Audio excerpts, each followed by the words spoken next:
네, 조금씩 스며드는 영화 채널 시네브로의 이지입니다. 안녕하세요. 반갑습니다. 이번 시간에 다룰 영화는 노매드랜드입니다. 이 영화 요즘 핫하죠? 월요일날 2021년 4월 25일날 열렸던 미국 아카데미 시상식에서 노매드랜드가 작품상을 딱 탔고, 클로이 자오 감독님이죠. 감독상을 탔고, 그 다음에 여우 주연상 프란시스 맥도맨드가 수상을 했습니다. 대단하죠. 상을 3개나 탔는데 주요 부문에서 다 탔습니다. 이거는 작품상, 감독상, 이건 이 영화는 레전드 아닙니까? 감독상, 작품상이면 거기다 여우 주연상까지 탔어요. 그래서 이 영화에 대해서 또 클로이 자오 감독에 대해서 얘기를 해볼까 해요. 오늘은 재밌겠죠? 일단은 처음에 이 프랜시스 맥도맨드의 연기가 좋았어요. 이분은 제가 필모그래피에 보면 2017년에 3 빌보드라는 영화가 있어요. 이 영화를 봤었는데 이때도 연기를 정말 잘하셨죠. 근데 오늘은 그 얘기를 할 거 아닙니다. 누구나 다 아는 얘기죠. 프랜시스 맥도맨드 연기 잘하더라. 그거 다 아는 얘기죠. 그거 누구나 아는 얘기를 또 할 필요는 없을 것 같고요. 그래서 그건 넘기고, 그리고 또 이 영화의 장점이 또 뭐가 있을까요? 여기 노매드라고 하는데 전 노매드가 아니라, 보통은 한국에서는 이 노마드라는 단어를, 노마드는 유목민인데 노매드가 아니라 노마드랜드로 했으면 어땠을까? 제목이 좀 마음에 안 들더라고요. 사소한 거지만 어쨌든 이 노매드들의 유목민들의 삶을 잘 다뤘다. 수상 내역도 보면 화려합니다. 정말 화려해요. 이거 엄청나네. 엄청나. 수상한 것도 이거 다 읽어드릴 수가 없는데 이건 찾아보세요. 엄청 많은 상을 탔습니다. 오늘 또 할 거는 아무도 안 했던 얘기들 오늘 해볼 거예요. 제가 일단 쓴 글을 읽어보고 디테일하게 얘기해 볼게요. 짧은 평론을 썼습니다. 제목은 노매드랜드는 정말 좋은 영화인가? 도발적인 제목이죠. 읽어볼게요. 바로. 잘 만든 영화와 좋은 영화는 다르다. 웰과 굿의 차이를 생각해보자. 두 단어의 격차는 객관과 주관의 차이 때문에 발생한다. 노매드랜드는 아카데미 작품상, 감독상, 여우 주연상을 수상했기 때문에 누가 봐도 객관, 잘 만든 웰 영화다. 반면 이 영화가 나에게 와닿는가, 주관, 좋아할 만한 굿 영화인가는 별도의 문제다. 나는 별로였다. 평론은 객관이 아니라 주관을 말하는 것이며, 잘 만들어진 이유가 아니라 와닿지 않는 느낌을 말하는 것이기에 이 글이 쓸만한 가치가 있다고 생각한다. 노매드랜드는 프란시스 맥도맨드의 실제와 구분이 가지 않을 정도의 절정에 다다른 연기력, 미국의 서브프라임 모기지 사태로 인한 홈리스라는 사회 문제를 생각해보기에 한 점만으로도 별 5개를 받기에 충분한 영화다. 누구나 다 아는 이런 객관적인 이야기 말고 나만이 할 수 있는 주관적인 이야기를 지금부터 늘어나 보겠다. 펀은 마을도 망하고 회사도 망하는 바람에 졸지에 홈리스가 되었다. 펀은 미국의 광활한 대자연 속에서 자연인처럼 산다. 멍하게 그랜드 캐년을 응시하고 맨몸으로 계곡물 위에 둥둥 떠 있다. 즉, 인위적이지 않은 삶을 살고 있다. 그런데 노매드랜드의 음악은 인위적이다. 슬픔, 애환, 우울 등으로 보이는, 아니 느껴지는 방향성이 분명한 음악이 내내 관객을 건드리기 때문이다. 음악이 주제와 맞지 않는다. 미스났다. 내가 감독이었다면 특정 감정이 느껴지지 않는 미나리의 음악 같은 중립적 음악을 사용했을 것이다. 물론 나도 이 음악의 비하인드 스토리를 알고 있다. 루도비코 에이나디가 2019년 7달에 걸쳐 한 장씩 발표한 7일간의 산책이란 앨범 수록곡이 영화에도 그대로 실렸다. 같은 길을 7일간 걸으며 썼다는 이 자연 친화적이고 노마드적인 것처럼 보이는 음악의 서사 때문에 많은 이들이 이 영화의 이 음악이 찰떡궁합이라고 착각한다. 나는 영화 보는 내내 음악 때문에 불편했다. 그런 영상에는 그런 음악이 전혀 어울리지 않는다. 얼핏 보면 지루한데 자세히 보면 엄청나게 속도 있는 편집을 했다. 카메라는 한 곳에 은근히 머물며 피사체를 응시하는 법이 없다. 잠시도 쉬지 않고 전후 사방을 오가며 리듬감을 만들어낸다. 세련되게 느껴지는 이 카메라 무빙은 그래서 이 영화에 어울리지 않는다. 홈리스가, 노마드가 대자연과 어울러 살아가는 펀과 동료들을 비추는 카메라는 이 영화의 촬영 문법과 정확히 반대로 찍었어야 했다. 자연은 느리다. 해도 서서히 뜨고 서서히 지는 법이다.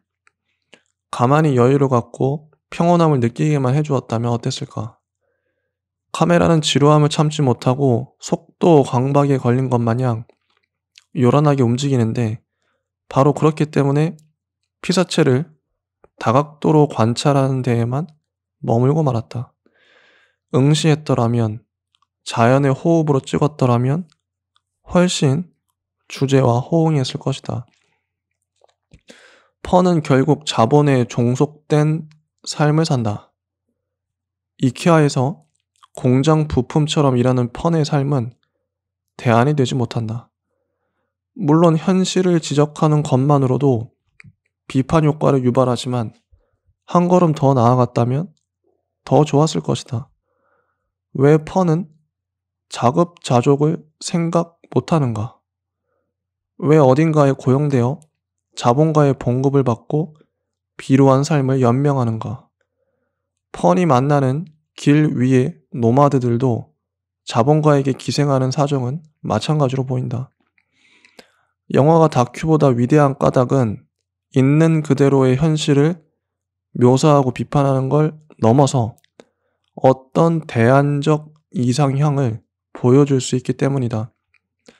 허구라서 가능한 영화만의 판타지를 노매드랜드는 전혀 보여주지 못하고 현실에 안주하고 말았다. 만약 펀이 광야의 어느 곳에서 텃밭을 일구었다면 어땠을까? 흩어지고 떠나가기만 하는 노마드들을 규합하여 의미있고 재미있는 무언가 근사한 일을 벌였다면 어땠을까? 이런 상상이 못내 이 영화를 아쉽게 만든다. 노마드 공동체의 묘사도 별로였다. 종교 공동체에도 그렇고 노마드 공동체에도 그렇고 왜 수많은 영화가 묘사하는 대안적 공동체들은 이다지도 비대안적으로 허접하게 보이는가? 나는 실제 대안 공동체 마을에 약 4년간 살아본 적이 있다. 대중은 물론이고 감독이나 각본가조차도 대안이라는 단어와 공동체라는 단어를 오해하고 있다. 그 가능성을 경험해 본 적이 없고 언론과 매체를 통해 긍정보다는 부정과 한계의 시각으로만 공동체를 겪어봐서 그렇다. 노마드랜드의 노마드 공동체는 리더 같은 사람이 있지만 구성원들은 그에게 일시적 영감이나 위로만 받을 뿐 그 이상의 어떤 영혼과 정신의 교감이나 구체적 대안들을 만들어가지 못한다.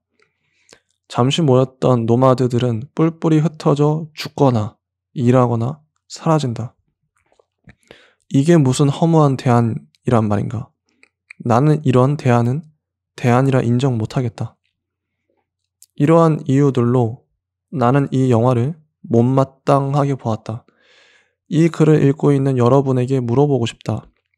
내가 과연 주관적이기만 한 이야기를 했나? 나는 지난 한 주 동안 이 영화의 이러한 결함들을 곰곰이 생각하면서 내 생각이 주관을 넘어 객관에도 호소할 명분이 충분하다고 판단했다. 그래서 이 글을 썼다. 결국 평론이란 주관을 객관으로 설득하는 것이기에 느낌의 언어를 이성의 언어로 벼루어내는 것이기에 그리하여 나의 주관과 나의 느낌을 당신의 느낌과 당신의 주관으로 전염시키고 감염시키는 것이기에 이 글을 쓴 것이다. 이제 당신에게 묻는다. 아직도 노매드랜드가 걸작인가? 잘 만든 영화인가?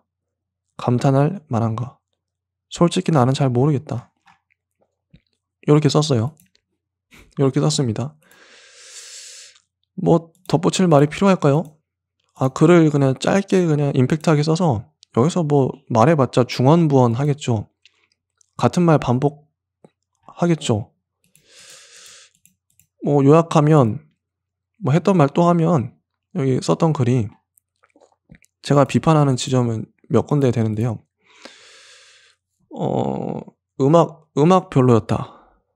음악 그 주제 화면하고 안 어울린다. 너무 인간의 감정을 좀 슬픔으로 몰아간다. 별로였다. 그래서 왜 몰아갈까? 이거 좀 중립적으로 가도 되지 않았을까? 그럼 영화가 더 깊어졌을 것 같아요. 물론 슬픔으로 몰아가도 됩니다. 그 상황 자체가 물론 슬퍼요.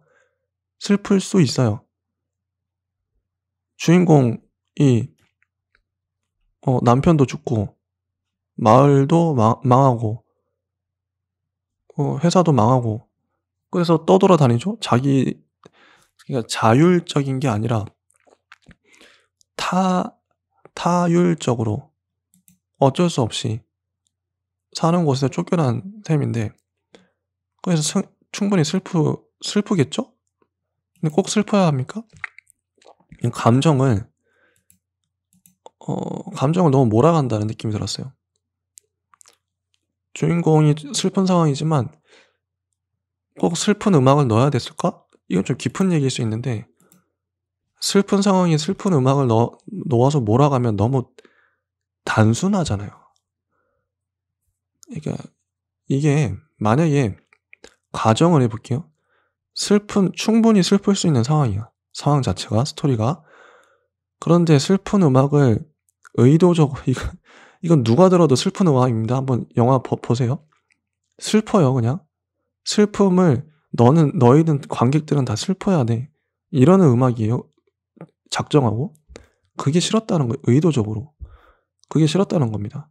슬픔을 하더라도 잔잔한 슬픔이 있고 혹은 슬픔이 느껴지지 않는 중립적인 어떤 음악을 들으면 이게 슬픔인지 기쁨인지 좀 오락가락하는 잘 모르겠는 음악이 있어요. 특히 미나리의 음악 들어보세요. 중립적 음악입니다. 이 음악을 듣고 내가 기뻐해야 할지 슬퍼해야 될지 그 감정을 맥락을 잡기가 너무 어려워요. 일부러 그렇게 쓴 거예요. 감정을 함부로 재단하지 말라고. 당신의 감정을 풀어준 거죠. 그러면 이 영화를 보면서 이 음악을 듣는 미나리의 음악을 듣는 사람들은 다양한 감정을 느낄 수 있어요. 자, 이런 대비 다르죠. 전 미나리의 음악이 그래서 좋다고 봅니다. 그래서 좋아요. 어떤 하나의 감정을 강요하지 않아서. 감정을 왜 강요해야 됩니까? 슬픈 상황에 슬픈 음악 듣는 건 너무 단순해요. 그럼 영화에 층위가 있다고 생각한다면 영화의 층위 그냥 단순 1차원적으로 근데 그 영화의 그 음악을 슬픈 상황인데 슬픈 음악이 아니야. 중립적인 음악을 쓰면 거의 2차원, 3차원 이게 층이 더 깊어진다는 거죠.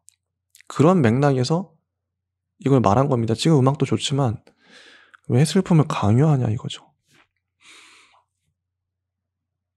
그런 맥락에서 이 비판을 하나 했고요. 다음 비판점 보면 카메라, 화면입니다. 화면. 어떤 사람은 이걸 보고 지루해할 수 있을 것 같아요. 지루하겠죠. 그런데 자세히 보면 얼핏 보면 지루한데 자세히 보면 안 지루합니다. 카메라가 끊임없이 왔다 갔다 해요. 동일한 인물을 비추더라도 계속 흔들리기도 하고 흔들리고 계속 왔다 갔다 하고 클로즈업하고 뒤로 근데 이런 왔다 갔다 하는 효과들 이런 거 많이 쓰죠. 그래서 그걸 보고 있으면 자세히 보면 속도감 있는 편집 때문에 지루하지가 않습니다. 이런 건 세련된 리듬감 요즘 많이 쓰는 기법이죠. 그런데 잘 만든 영화는 주제와 스토리와 음악과 이런 화면, 촬영, 편집 이게 모두가 일치해야 되거든요. 저는 계속 어긋남에 대해서 얘기하고 있는 겁니다. 음악이 노매드랜드의 음악이 노매드랜드가 표현하고자 하는 그 주제와 맞지 않다. 이 이야기 아까 했고 방금 노매드랜드의 촬영이 노매드랜드가 표현하고자 하는 그 가치와 주제와 맞지 않다. 이 이야기를 지금 하고 있는 거예요. 왜 속도감 있는 편집, 속도감 있는 촬영을 합니까? 왜 자꾸 리듬감 있게 찍어가죠? 물론 관객에게 효과적으로 보여주기 위함이겠죠? 하지만 여기 나오는 건 대자연이잖아요. 그 넓은 대자연, 광활한. 근데 거기서 비추는 자연은 미국의 그 그랜드 캐년 보시면 아시겠지만 정적이에요. 동적 아닙니다. 정적이 그냥 그대로 있어요. 그 돌이. 거대한 돌산이 안 움직여요. 그냥 그 자리에 머물러 있어요. 물도 잠깐 나오긴 하지만 흘러가는 물이라고 보기보다는 그냥 정적으로 그냥 있는 호수 같은 물. 여기서 묘사되는, 이 영화에서 묘사되는 자연은 정적입니다. 그래서 아까 자연은 느리다라고 표현했죠. 해가 뜨고 해가 지는 것도 되게 이게 느린 대자연. 그 대자연 속에서 자연을 온몸으로 만끽하고 느끼면서 자연과 공감하고 교감하면서 사는 노마드가 된 유목민이 그런 거잖아요. 자연에 스며드는 그런 존재들을 펀과 친구들, 노마드 친구들을 그리면서 이런 속도감 있는 촬영, 편집을 했다? 이해가 안 갑니다. 주제가 안 맞아요. 안 맞습니다. 느리게 찍었어야지. 느리게 찍었어야죠.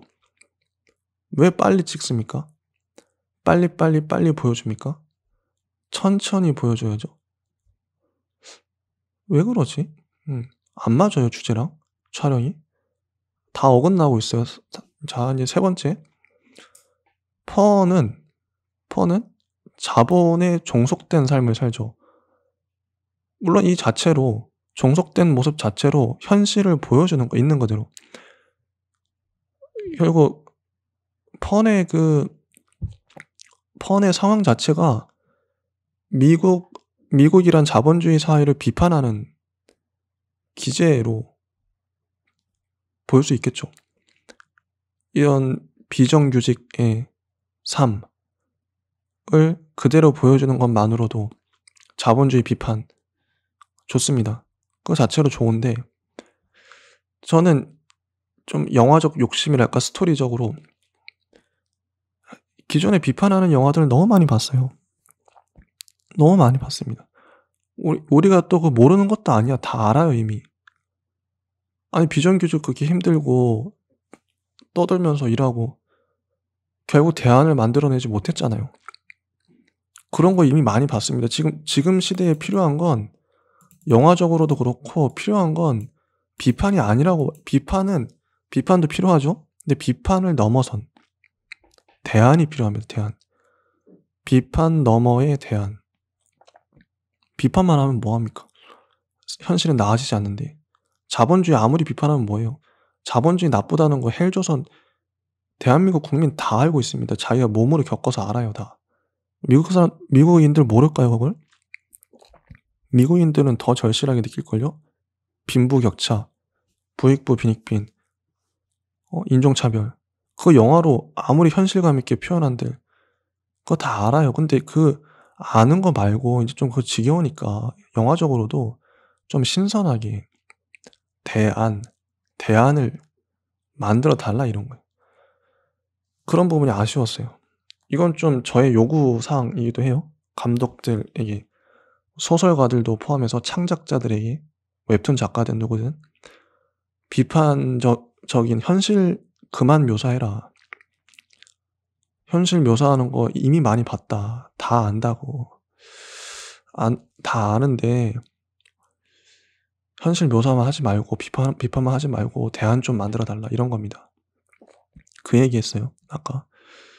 그리고 마지막으로 비판했던 건 공동체 묘사.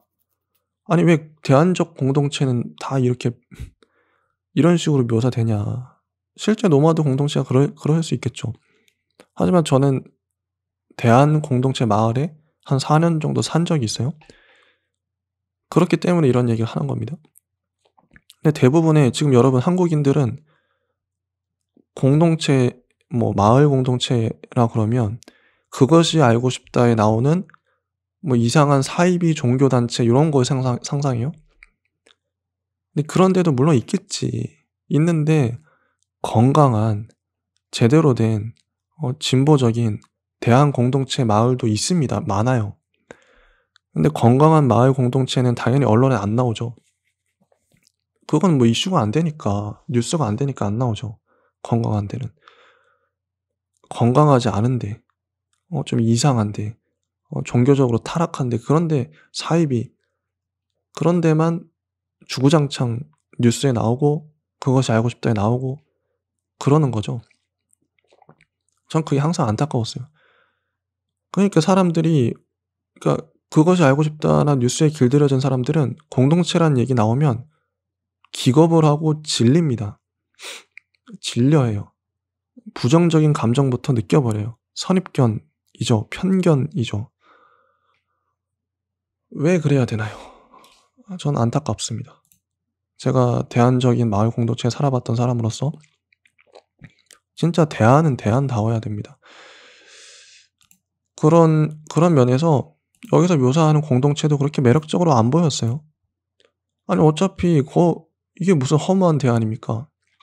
잠깐 모였다가 결국엔 다 흩어져. 서로에게 의지도 안 돼. 그 펀의 친구도 결국 죽잖아요, 혼자서. 이게 무슨 대안이에요? 이게 무슨 공동체예요? 이게 스토리적으로 봐도 그렇고 아까 촬영이나 음악도 그렇고 물론 이거는 이제 저의 주관입니다. 주관이고 근데 잘 만든 영화긴 해요. 기술적으로나 뭐 보면 잘 만들었죠. 그러니까 작품상, 감독상 탔겠지. 연기도 잘했으니까 여우주연상 타고. 잘 만든 영화지만 아까 말씀드렸듯이 잘 만든 영화와 좋은 영화는 다르다. 좋은 영화는 나에게 좋다 이런 겁니다. 나에게. 호불호. 우리 흔히 말하는 호불호는 내가 좋아하냐 내가 싫어하냐 저는 호불호의 관점에서 영화를 평가한 거기도 해요. 잘 만들었어요. 이거는 잘 만든 이유는 검색해 보세요. 평론가와 기자들이 왜 잘 만들었는지 무진장 많이 써놨습니다. 그거 보시면 이러한 이유로 잘 만들었구나. 그건 저도 알아요. 그 얘기 왜 합니까? 근데 차별화가 안 되죠. 제가 그 얘기까지 할 필요는 없죠. 그래서 이 채널에서 저는 저만의 얘기를 오늘 다 늘어놓은 겁니다. 근데 나름의 각각의 그 사연들이 설득력이 있었다고 생각해요. 저는. 여러분들도 한번 저의 이 논지를 한번 생각해 보세요. 노매드랜드는 요 정도로 하고, 클로이 자오 감독, 이분 재밌는 분이에요. 자, 2015년 Songs My Brothers Teach Me, 그러니까 나의 형제들이 나에게 노래를 가르쳐줬다, 요런 영화를 2015년 감독 각본해서 만들었어요. 제가 찾아봤는데 이 영화를 어디서도 볼 수가 없어요. 못 봤습니다, 이 영화. 안타깝죠? 그리고 두 번째 영화, 2017년 2년 만에 만들었습니다. 로데오 카우보이. 제목이 좀 이상한데, 로데오 카우보이는 영어 제목으로 더 라이더예요. 라이더. 이게 타는 사람인데 뭘 타냐? 이 사람은 카우보이인데 그 미쳐 날뛰는 황소 있죠. 황소의 등에 타서 한 30초 정도를 견디는, 몇 초도 견디는 그런 게 있대요. 그런 경기가 있어요. 그거 하는 사람이에요. 로데오 카우보이 2017년작, 감독, 각본, 제작. 요거 봤습니다. 요거 찾아보시면 있어요. 저는 솔직히 로데오 카우보이가 노매드랜드보다 훨씬 좋았습니다. 잘 만들어진 영화예요. 정말 명작입니다. 이거 꼭 보세요. 노매드랜드 잘 보셨다면 로데오 카우보이 보시면 더 좋아하실 거예요, 아마. 너무 좋습니다. 이 클로이 자오 감독님은 중국인이죠. 저의 질문은 그거였어요. 이 중국인 감독이 미국인보다 미국 정서를 더 잘 표현하네? 로데오 카우보이나 노매드랜드 보시면 미국 이야기죠. 노매드랜드는 미국의 노마드들, 비정규직. 로데오 카우보이는 그 카우보이가, 잠깐 그 스토리 말씀드리면, 카우보이가 낙마 사고를 당합니다.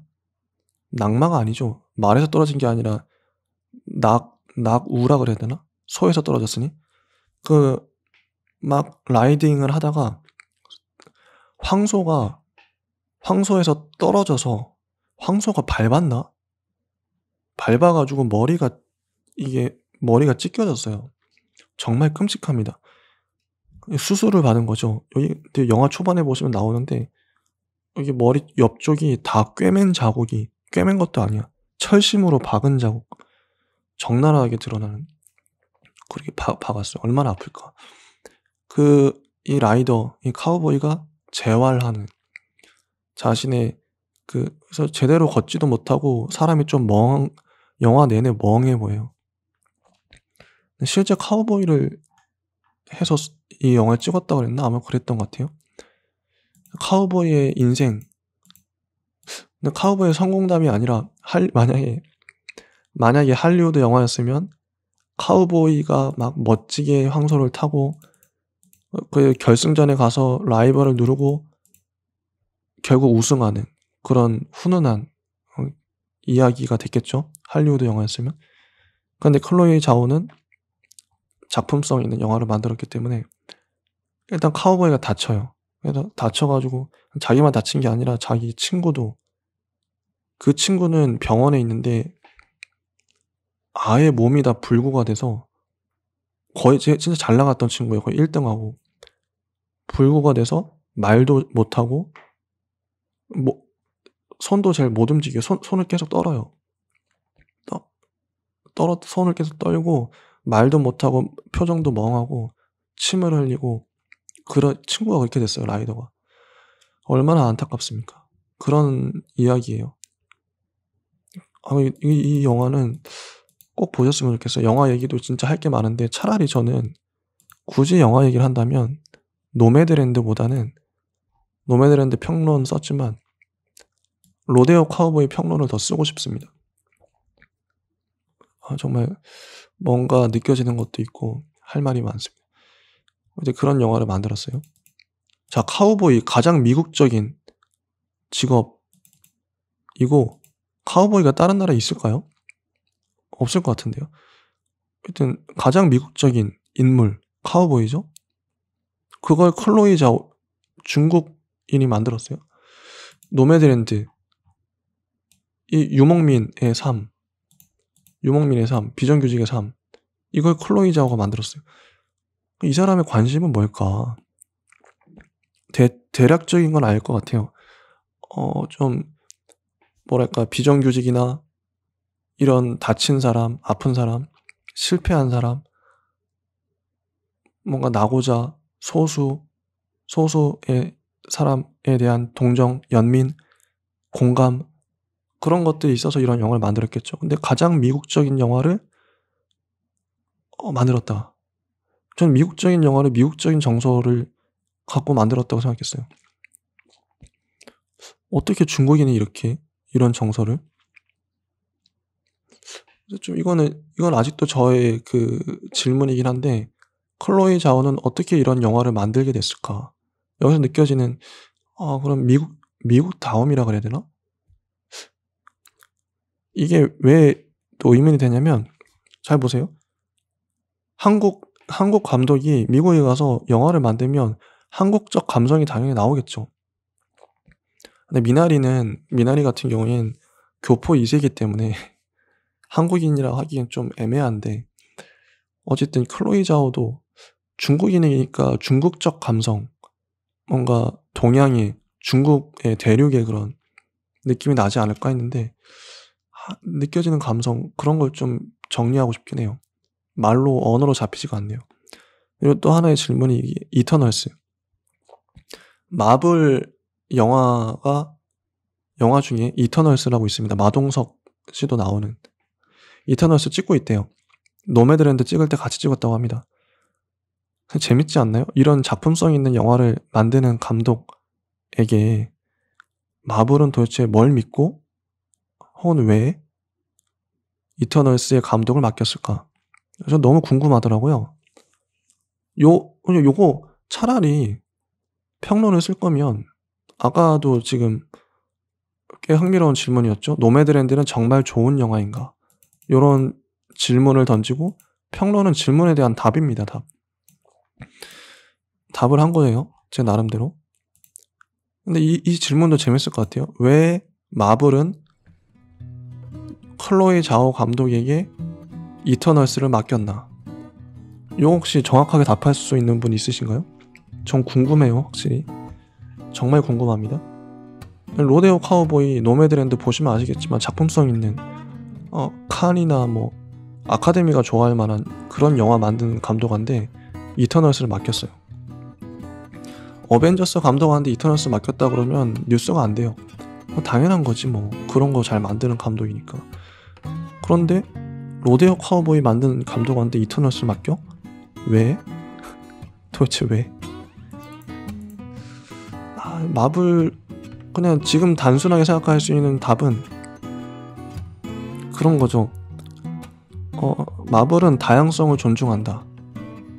마블은 작품성 있는 영화를 만드는 감독도 좋아한다. 이런 감독이 오히려 이런 히어로물을 만들면 더 뭐랄까 탄탄하게 스토리적으로나 뭐 연출상으로 더 탄탄하게 오히려 세련되게 만들 수 있지 않을까? 독특하게 기존의 할리우드 감성과 또 다르게 다른 결 다른 맥락으로 표현할 수 있지 않을까? 그런 기대를 했을지도 모르겠죠. 궁금해요. 이터널스가 나와 봐야 알 것 같아요. 이터널스가 나오거나 감독의 인터뷰, 제작자의 인터뷰를 들어보면 왜 이터널스를 만들게 됐는지 알게 되겠죠. 이터널스 나오면 클로이 자오 감독 얘기를 꼭 해야 될 것 같아요. 이 클로이 자오만의 그런 결 같은 거를 아직 영화가 좀 축적이 안 돼서 잘 그런데 좀 축적이 되면 어느 정도 이터널스까지 나오면 영화 3편을 보고 말할 수 있으니까 재밌는 질문이죠. 왜 마블은 로데오 카우보이와 노매드랜드를 만든 이 클로이 자오 감독한테 이터널스를 맡겼을까?